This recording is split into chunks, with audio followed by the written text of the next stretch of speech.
Ang Bucks natalo so far sa worst offensive team sa NBA ngayong taon, ang Raptors, base yun sa stats nila sa first week. Ang Bucks naman ang isa sa worst defensive team sa NBA ngayon. Number 28 sila sa ranking behind Pacers at Jazz. Nasa kanila yung kasama nung nakaraan 2 season sa top 10 ng botohan para sa Defensive Player of the Year, si Giannis at si Brook Lopez. Sa game pa nila versus Raptors, first half umiscore ng 66-44 lamang doon ang Toronto.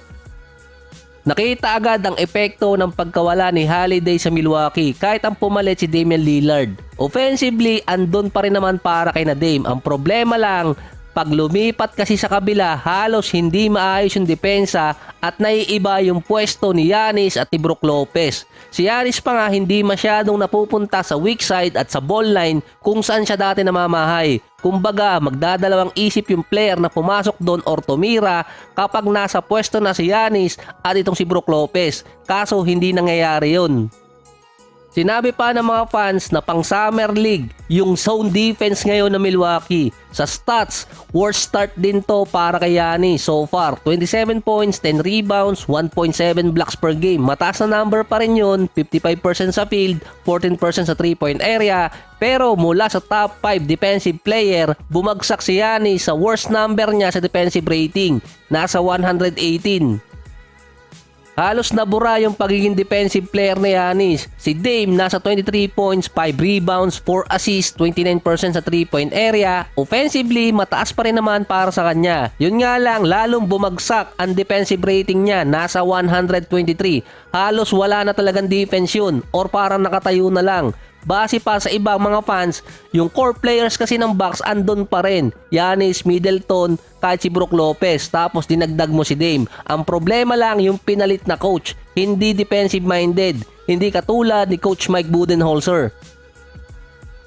Wala ring spacing di umano ang Bucks ngayon kumpara dati. Main issue pa, wala silang perimeter defender. Sasabihin natin meron silang Crowder at si Beasley, pero hindi sila nagagamit ng tama. So yung defense ngayon, kailangan i-adjust talaga ng Milwaukee Bucks. Offensively, nandun si Giannis at si Dame. Kaso paglipat sa kabila, wala talagang defense ang nangyayari. Halos bumagsak sila sa ranking. Ang Golden State naman nakalusot sa Sacramento Kings mula sa game-winning shot ni Klay Thompson. Meron siyang 14 points, 6 out of 15 sa field. Nag-i-struggle pa talaga si Klay ngayong taon, pero siya pa rin ang second leading scorer ng Golden State. Si Steph naman meron 21 points, 4 out of 10 mula sa 3-point area. 7 turnovers ang meron itong si Steph. Dikit pa ang game na yon sa 4th quarter. Nagpalitan pa noon si Steph at si Domantas noong less than 1 minute na ng game until si Klay ang kumuha ng call para sa last shot. Mula din 2020 until 2024 season, ito ang second best start ng Golden State. Yung una 2022, 4-1 record sila ngayon. Ang Golden State din ang third oldest team sa NBA ngayon, yung may mataas na average sa edad, behind Bucks at Clippers, nasa 28 years old. Nasa Warriors din ang isa sa oldest player ngayon sa NBA, si CP3. Kahit si Steph, ang main man ng Golden State, si CP3 ay naging 6 man ngayon, siya pa rin ang isa sa may biggest impact ngayon sa Golden State. So andun na small ball lineup ang Warriors, 3-point shooter ang ginagawa nila, pero yung isa sa naging effective talaga nung sumali si CP3 dahil sa kanyang turnover at assist.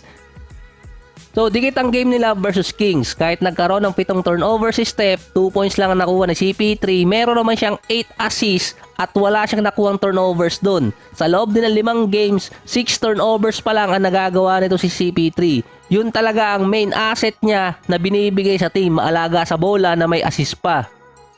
Ang komento pa ni Coach Steve Kerr kay Chris Paul na bibigyan niya ng bagong dimension yung offense nila. Nagiging balanse yung shot selection ng Golden State mula nang dumating si CP3. Ayon pa kay Hari ng Tugma, kay Von Looney, binabago ni CP3 yung pace ng game. Hindi ganun napapagod ang todo si Steph, hindi tulad dati na alam mo na magpapahinga siya kapag back-to-back game.